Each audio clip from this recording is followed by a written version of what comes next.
In the vast theater of human existence, there exists a battlefield more decisive than Gettysburg, more transformative than the Renaissance, more powerful than the Industrial Revolution itself. This battlefield is not marked by geography or carved in stone monuments.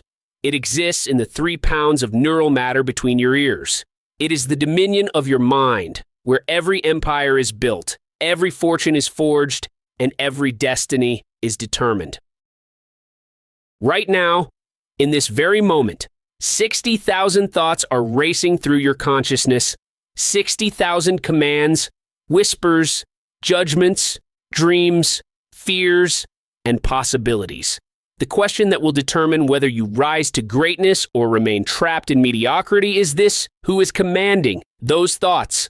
Are you the general of your mental army, or are you merely a prisoner of war in your own mind? Napoleon Hill understood this fundamental truth when he spent 25 years studying the greatest minds of his era, from the steel magnate Andrew Carnegie to the visionary Henry Ford, from the persistent Thomas Edison to the revolutionary Walt Disney. Hill discovered that the single thread connecting every extraordinary life was not luck, not circumstance, not even talent. It was the mastery of thought itself. Consider the moment when a young Edison stood in his laboratory, surrounded by the charred remains of his 1,000th failed attempt to create a working light bulb. Lesser minds would have surrendered to the chorus of doubt echoing in their heads. "You're a failure. You're wasting your time. Everyone thinks you're mad." But Edison had learned to master the kingdom of his thoughts. Where others heard the death knell of defeat, he heard the birth cry of progress. "I have not failed," he declared. "I've just found 10,000 ways that won't work." This is not mere positive thinking. This is the alchemy of consciousness itself. Edison understood that thoughts are not random visitors to your mind. They are seeds that either bloom into gardens of possibility or grow into weeds of limitation. The choice of which seeds to water, which to nurture, and which to pull from the soil of your consciousness determines the harvest of your entire life. Your mind, in its natural state, is like a fertile field. Leave it unattended, and it will grow whatever seeds the wind of circumstance blows across it. The negative comments of critics, the poisonous whispers of self-doubt, the infectious fear of failure, these become the dominant crops in an unguarded mind. But cultivate your mental soil with the deliberate intention of a master gardener, and you can grow whatever reality you choose to harvest. When Henry Ford first conceived the vision of the automobile, his mind was immediately assaulted by an army of limiting thoughts. It's impossible. No one wants to replace the horse. You don't have the money. You don't have the connections. Ford's genius was not in having a mind free from doubt. It was in his refusal to let doubt have dominion over his decisions. He understood that the thoughts you choose to believe become the blueprint of your reality. Ford didn't just think about automobiles, he thought from the perspective of a world already transformed by them. He saw families traveling distances in hours that once took days. He envisioned workers earning wages that could afford the very products they built. He imagined an America connected by ribbons of road rather than separated by barriers of distance. This was not wishful thinking. This was strategic consciousness, the deliberate direction of mental energy toward a specific outcome. The mind you have been given is not a passive receiver of experience. It is an active creator of reality. Every thought you think is a vote cast for the kind of life you will live. Every mental image you hold is a magnet attracting corresponding experiences. Every belief you nurture becomes a lens through which you perceive and interact with the world. Walt Disney understood this when he stood in an orange grove in Anaheim, describing to investors his vision of Disneyland. They saw empty fields and impossible dreams. Disney saw Main Street, USA bustling with families, saw Sleeping Beauty's castle rising against the California sky, saw the laughter of children echoing through Tomorrowland.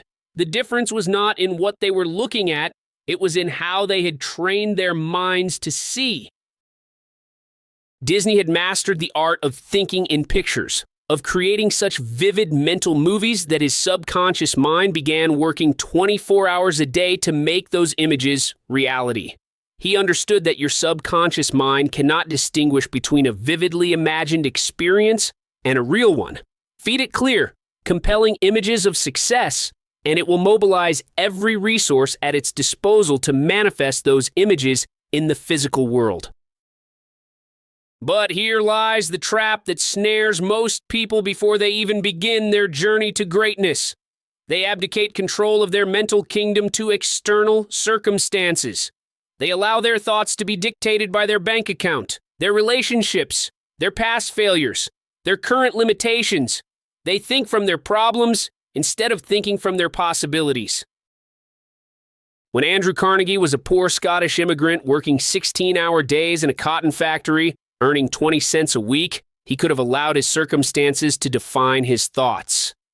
The evidence of his senses screamed poverty, limitation, impossibility. But Carnegie had discovered the secret that separates those who rise from those who remain. Circumstances are not the cause of your thoughts. Your thoughts are the cause of your circumstances. Carnegie refused to think like a poor man. He studied the minds and methods of successful men. He consumed books on philosophy, economics, and leadership.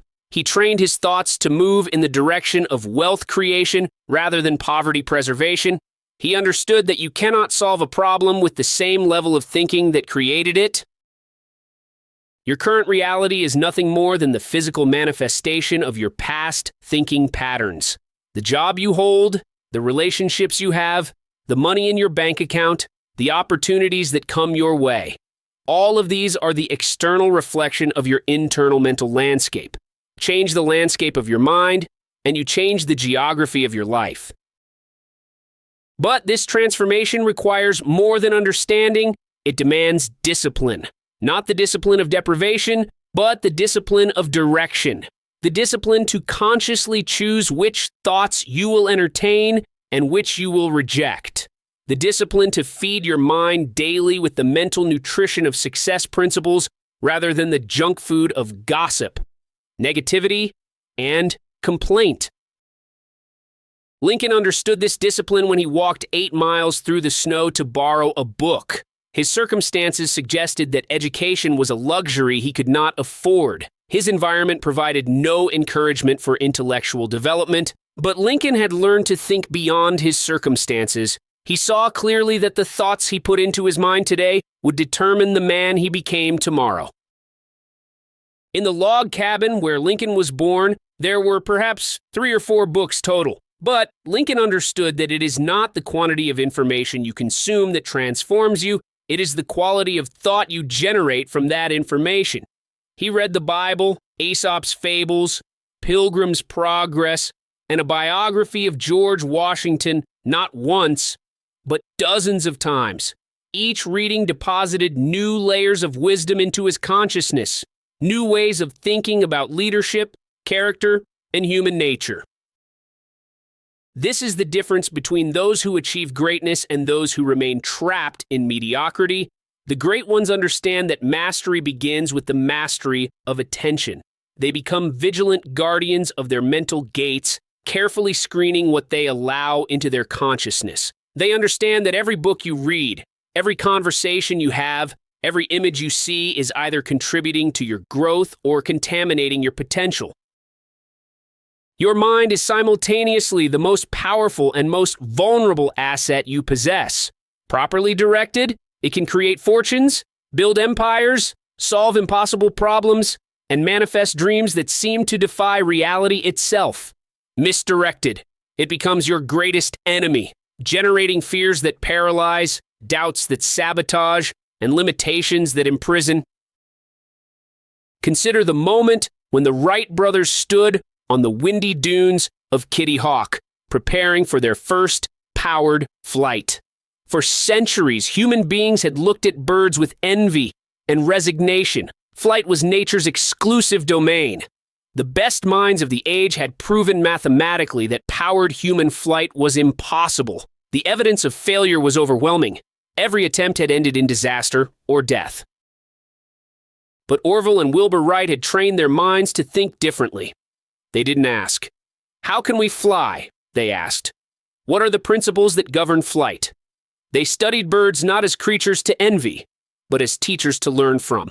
They broke down the seemingly miraculous act of flight into its component parts: lift, thrust, drag, weight. They understood that what appears impossible to the masses often simply requires a different way of thinking about the problem. The Wright brothers succeeded where others failed because they had mastered the art of thinking systematically rather than emotionally. When their first attempts crashed, they didn't interpret failure as evidence that flight was impossible. They interpreted failure as feedback that their current approach needed refinement. They had trained their minds to see setbacks as setups for comebacks. This is the hallmark of masterful thinking: the ability to maintain clarity and purpose in the face of temporary defeat. The average mind collapses under the weight of failure, interpreting each setback as confirmation of personal inadequacy. The masterful mind uses failure as raw material for success, extracting lessons from every defeat and insights from every disappointment.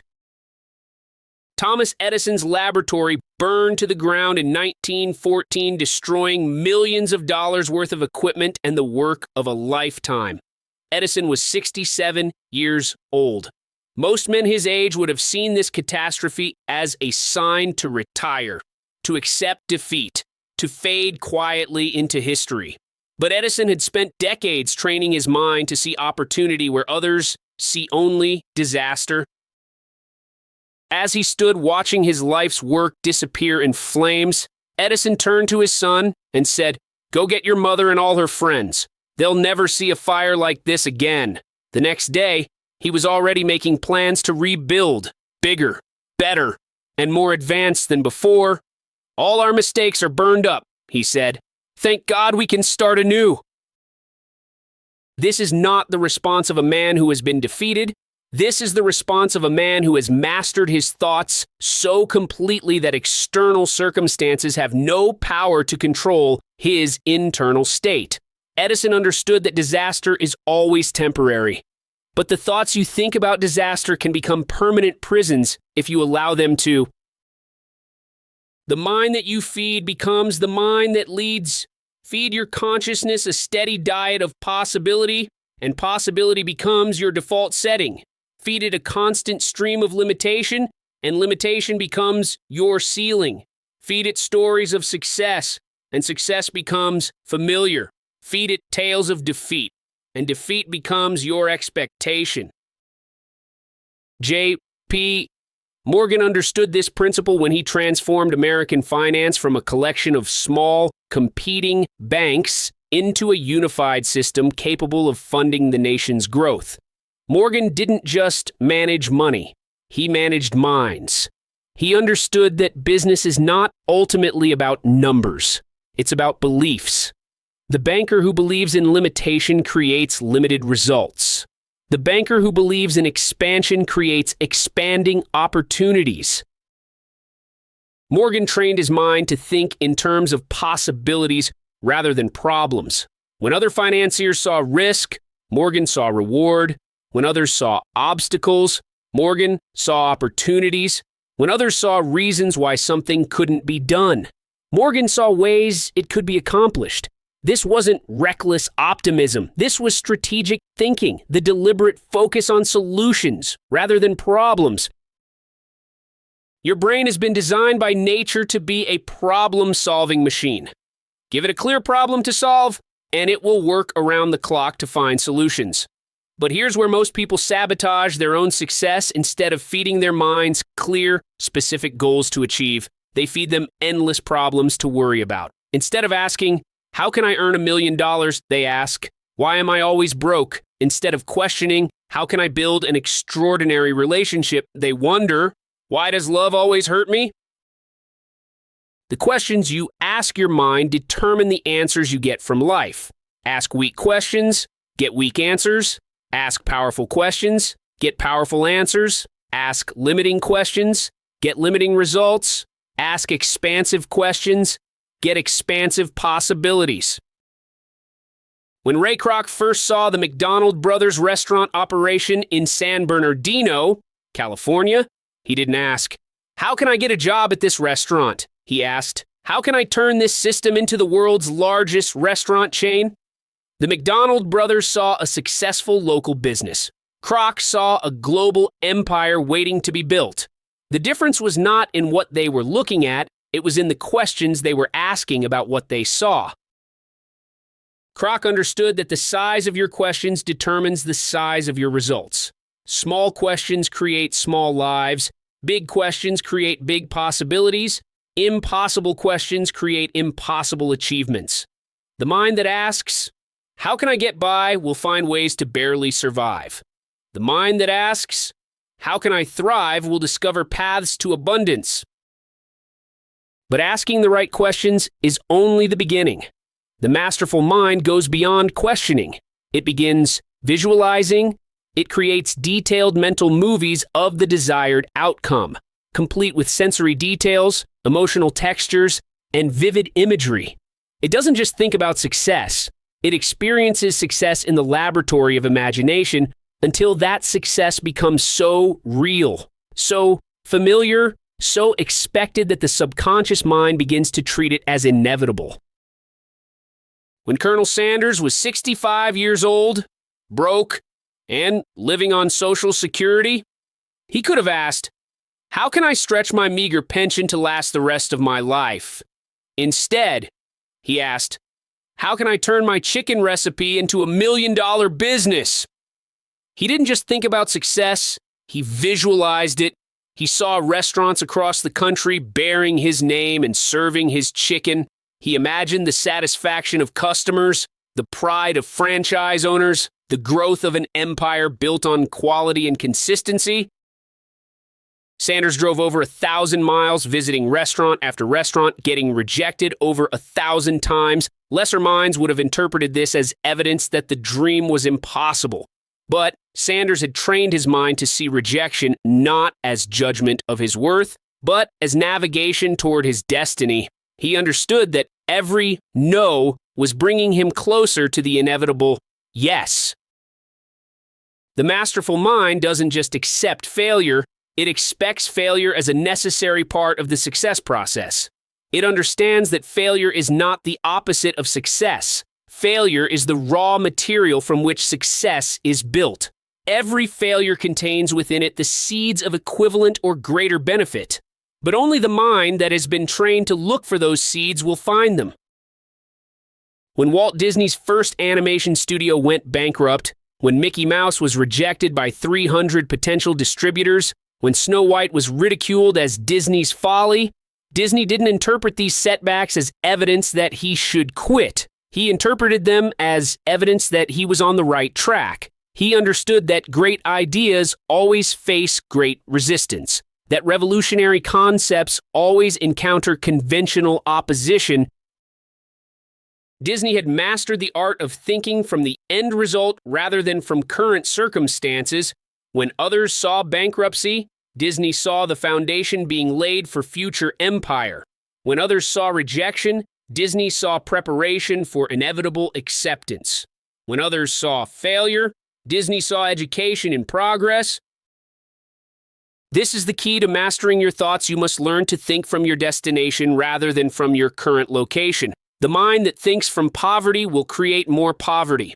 The mind that thinks from wealth will create more wealth. The mind that thinks from failure will create more failure. The mind that thinks from success will create more success.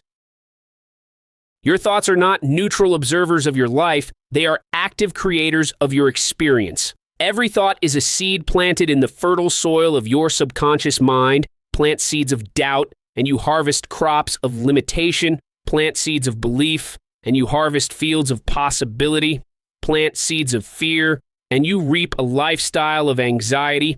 Plant seeds of faith, and you create a reality of abundance. But here's what separates the truly masterful from the merely hopeful. They understand that planting the right seeds is not enough. You must also cultivate the soil, water the seeds, protect the young plants from the storms of doubt and the droughts of discouragement, you must tend your mental garden with the same dedication that a master gardener tends his prize roses. This cultivation requires daily discipline, not the harsh discipline of self-punishment, but the loving discipline of self-development. Every morning when you wake up, you have a choice. Will you allow your mind to run wild like an untrained dog, chasing every distraction and barking at every shadow, or will you take command of your mental faculties, directing them toward your chosen objectives with the precision of a master conductor leading a symphony orchestra? The great achievers throughout history understood this daily choice. They didn't wait for inspiration to strike, they created inspiration through consistent mental conditioning. They didn't hope for motivation, they manufactured motivation through deliberate thought direction. They didn't wish for confidence, they built confidence through repeated mental rehearsal of success. When Muhammad Ali stepped into the ring with Sonny Liston, he didn't just believe he could win, he had already won the fight 1,000 times in his mind. He had visualized every combination, every movement, every moment of victory. He had felt the championship belt around his waist, heard the roar of the crowd, experienced the joy of triumph so completely in his imagination that when the physical fight arrived, it was merely the external confirmation of an internal reality he had already created. Ali understood that the fight is won or lost long before you step into the ring. The battle that determines your destiny is not fought against external opponents, it's fought in the arena of your own consciousness. The adversary you must defeat is not another person. It's the voice of limitation that whispers in your own mind. This voice speaks to everyone. It whispered to Lincoln that a poor boy from Kentucky could never become president. It whispered to Edison that electricity was too dangerous for public use. It whispered to the Wright brothers that humans were never meant to fly. It whispers to you right now, telling you that your dreams are too big, your background too humble, your resources too limited. But here's what the masters discovered: that voice has no power except the power you give it. It cannot make you quit unless you choose to listen. It cannot make you fail unless you choose to believe. It cannot limit your future unless you choose to accept its lies as truth. The masterful mind learns to recognize this voice not as the wisdom of experience, but as the echo of past limitations. It learns to hear doubt, not as prophecy, but as the last desperate attempt of mediocrity to keep you in its kingdom.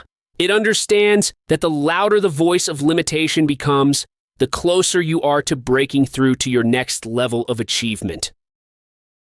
When Steve Jobs was fired from Apple, the company he had co-founded and built into a technology powerhouse, the voice of limitation screamed in his mind, "You're a failure. You've lost everything. Your best days are behind you." Lesser minds would have listened to that voice, would have accepted defeat as final, would have faded into the background of history as just another entrepreneur who couldn't sustain success. But Jobs had spent years training his mind to question conventional wisdom, to challenge accepted limitations, to think different. He heard the voice of limitation, acknowledged it, and then consciously chose to think beyond it. "I didn't see it then," he said years later. "But it turned out that getting fired from Apple was the best thing that could have ever happened to me." Jobs understood that setbacks are often setups for comebacks, that apparent endings are often disguised beginnings, that what looks like failure to the naked eye is often preparation for unprecedented success. He used his forced departure from Apple as an opportunity to start fresh, to build new companies, to explore new possibilities. When he returned to Apple 12 years later, he brought with him the wisdom, experience, and perspective that could only have been gained through temporary defeat. This is the hallmark of masterful thinking, the ability to reframe every experience in terms of its ultimate benefit to your growth and development. The masterful mind doesn't deny the reality of pain, disappointment, or setback. It simply refuses to interpret temporary circumstances as permanent conditions. Your mind has been designed with an incredible capacity for adaptation and growth. It can learn new skills at any age, develop new habits at any stage of life, create new realities regardless of current circumstances, but this magnificent potential remains locked away until you learn to think differently about thinking itself. Most people use their minds like they use their automobiles. They get in, turn the key, and go wherever the road takes them. They allow their thoughts to wander aimlessly, to follow whatever path of least resistance presents itself. They mistake mental activity for mental productivity, confusing busy thinking with purposeful thinking. The masterful mind operates differently. It treats thinking as a skill to be developed, a tool to be sharpened, a discipline to be practiced. It understands that random thoughts produce random results, that focused thoughts produce focused results, that masterful thoughts produce masterful results. When Andrew Carnegie decided to become the richest man in America, he didn't just hope it would happen. He engineered it through strategic thinking. He studied the steel industry, analyzed market trends, identified opportunities, anticipated challenges. He spent hours each day thinking about his business, visualizing expansion, planning acquisition, imagining success. His mind became a laboratory where every business decision was tested, refined, and perfected before it was implemented in the physical world. Carnegie understood that thinking is not a passive activity. It's an active process of creation. Every thought you think is either moving you toward your goals or away from them. Every mental image you hold is either attracting the experiences you want or repelling them. Every belief you maintain is either empowering your potential or limiting your possibilities. The quality of your thinking determines the quality of your life. Think small thoughts. Live a small life. Think great thoughts. Live a great life. Think impossible thoughts. Achieve impossible results. Think like a victim. Become a victim. Think like a victor. Become a victor. But here's where most people stumble. They try to change their external circumstances without first changing their internal patterns of thought. They want different results while maintaining the same mental habits that created their current results. They expect their lives to transform while their thinking remains the same. This is like trying to change your physical location while refusing to change direction. You can walk faster, work harder, push more intensely, but if you're headed in the wrong direction, increased effort only takes you further from your destination. The same is true with thinking. If your thoughts are aimed at limitation, working harder only creates more limitation. If your thoughts are focused on problems, increased mental activity only generates more problems. The breakthrough comes when you realize that you are not your thoughts. You are the thinker of your thoughts. You are not a victim of your mental patterns. You are the creator of your mental patterns. You are not trapped by your current way of thinking. You are free to develop new ways of thinking at any moment you choose. This realization is simultaneously liberating and terrifying. Liberating because it means you have unlimited potential to create whatever reality you choose. Terrifying because it means you are completely responsible for the reality you have already created. There are no victims in the masterful mind, only students learning to exercise their power more skillfully. When Oprah Winfrey was born into poverty in Mississippi, raised by a teenage mother, faced with abuse and discrimination, she could have allowed her circumstances to define her thoughts. The evidence of her senses suggested limitation, powerlessness, hopelessness. But Winfrey discovered early that external circumstances need not determine internal possibilities. She learned to think beyond her circumstances, to visualize possibilities that her environment had never shown her, to believe in a future that bore no resemblance to her past. She understood that while she could not control what happened to her, she could control what she thought about what happened to her. She could not change her history, but she could change her story about her history. Winfrey trained her mind to look for lessons rather than injuries, for opportunities rather than obstacles, for ways to transform pain into purpose. She understood that experiences are not intrinsically good or bad. They are simply raw material that can be shaped by the quality of thought applied to them. This is perhaps the most profound realization available to the human mind. You have the power to take any experience and transform it through the alchemy of thought into fuel for your growth and development. The experiences that wound you can become the experiences that strengthen you. The setbacks that discourage you can become the foundations that elevate you.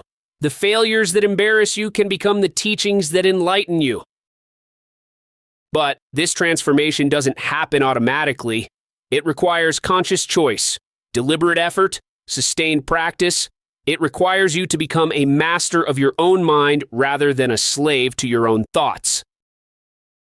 The journey to mental mastery begins with awareness. You must become conscious of your thoughts before you can change them. Most people live their entire lives without ever truly observing their own thinking patterns. They remain unconscious of the mental habits that shape their daily experience, unaware of the thought patterns that create their recurring problems. Start paying attention to your thoughts as if you were a scientist studying a fascinating subject. Notice which thoughts appear repeatedly.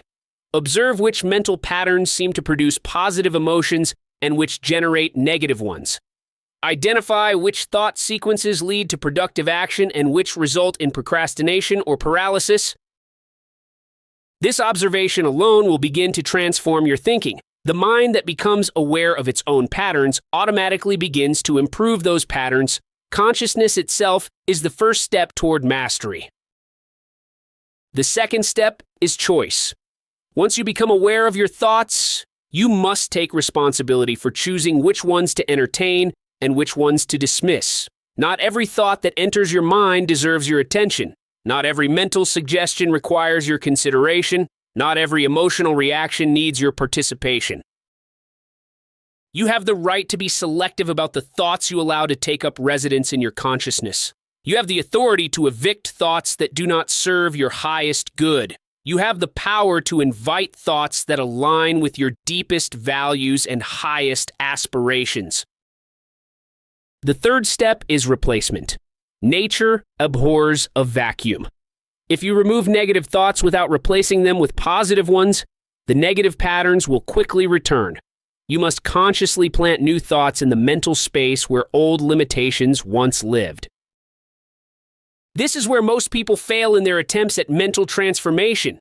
They focus all their energy on what they don't want to think about, which only gives more power to those unwanted thoughts. The masterful approach is to focus on what you do want to think about, giving your creative mental energy to thoughts that serve your growth and development. When Henry Ford wanted to create the first affordable automobile, he didn't spend his time thinking about all the reasons it was impossible. He focused his mental energy on imagining the solution, visualizing the result, planning the process. He replaced thoughts of limitation with thoughts of possibility, thoughts of scarcity with thoughts of abundance, thoughts of problems with thoughts of solutions. The fourth step is repetition. New thought patterns, like new muscle patterns, require consistent practice to become automatic. You must repeat empowering thoughts until they become more familiar than limiting ones. You must rehearse success in your mind until it feels more natural than failure. This repetition is not mindless affirmation. It's conscious conditioning. Each time you choose an empowering thought over a limiting one, you strengthen the neural pathways associated with success. Each time you visualize achievement instead of dwelling on obstacles, you make achievement more likely to manifest in your experience. The fifth step is embodiment. True mental mastery occurs not just in quiet meditation, but in the dynamic application of masterful thinking to the challenges and opportunities of daily life. You must learn to maintain your chosen thoughts under pressure, to sustain your vision in the face of contradiction, to hold your mental ground when circumstances seem to argue against your dreams. This is where mental mastery becomes mental might. Anyone can think positive thoughts in perfect conditions. The true test of mental mastery is your ability to maintain empowering thoughts when everything seems to be going wrong, to hold on to possibility when everyone else sees only problems, to keep believing in your vision when the evidence of your senses suggests it's impossible. When Colonel Sanders was rejected by over 1,000 restaurants, when his franchise concept was ridiculed by business experts, when his age was seen as a liability rather than an asset, he could have allowed these circumstances to corrupt his thinking. But Sanders had developed the discipline of mental mastery. He held on to his vision with unwavering faith, maintained his enthusiasm despite repeated rejection, sustained his belief in the face of overwhelming evidence to the contrary. This unwavering mental stance is not stubbornness, it's strength. It's not delusion, it's determination. It's not ignorance of reality. It's commitment to a higher reality that exists first in the realm of thought and then manifests in the realm of experience. The mind that masters itself becomes a force of nature. It stops reacting to circumstances and starts creating them. It stops being shaped by environment and starts shaping environment. It stops being a victim of conditions and starts being a victor over conditions. This transformation doesn't happen overnight, but it can begin in an instant. The moment you decide to take conscious control of your thinking, you cross the threshold from unconscious living to conscious creation.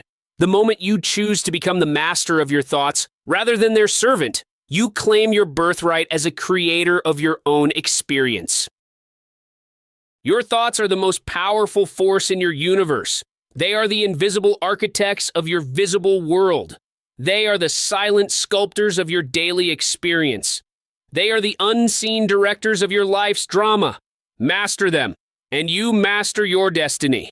Let them master you, and you become a prisoner in the very mind that was designed to set you free.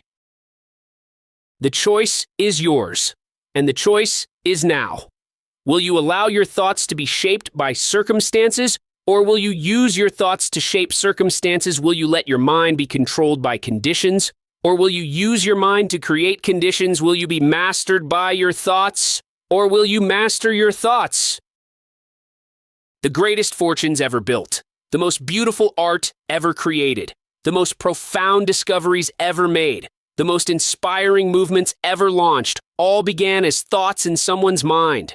Thoughts that were nurtured, developed, and transformed from invisible possibilities into visible realities. You possess the same mental equipment that created every breakthrough in human history. You have access to the same thinking processes that built every empire, launched every revolution, solved every seemingly impossible problem. The only difference between you and the greatest achievers who ever lived is not in your capacity to think, but in your willingness to master that capacity. Today, in this moment, you stand at the crossroads of mental mastery. Behind you lies a trail of thoughts that created your current reality. Ahead of you stretches infinite possibility, waiting to be shaped by the thoughts you choose from this moment forward. The past is powerless to define you unless you allow it to. The future is yours to create through the conscious direction of your mental energy. The time for mental mediocrity is over. The era of unconscious thinking has ended. The season of conscious creation has begun. Your thoughts are waiting for your leadership. Your mind is ready for your mastery. Your destiny is prepared for your direction. Step into your power as the conscious creator of your own thoughts. Take command of the magnificent mental machinery between your ears. Direct your thinking toward your deepest desires, your highest aspirations, your most impossible dreams. Feed your mind with thoughts worthy of the extraordinary life you were born to live. The master has awakened. The student is ready. The journey begins now. Master your thoughts, or they will master you. The choice has always been yours. The power has always been within you. The time has always been now. What will you choose to think next? What reality will you create through the direction of your mental energy? What impossible dream will you make possible through the mastery of your mind? Your thoughts are listening. Your future is waiting. Your destiny is calling. Answer with mastery. If this message has awakened something within you, if these words have struck a chord of recognition in your soul, then you understand that transformation begins with a single decision to think differently. Share this message with someone who needs to remember their own power. Follow this channel for more insights that challenge conventional thinking and ignite extraordinary possibilities. Most importantly, take the first step toward mastering your thoughts by consciously choosing one empowering thought right now and holding it in your mind with unwavering focus. Your future self is counting on the decision you make in this moment.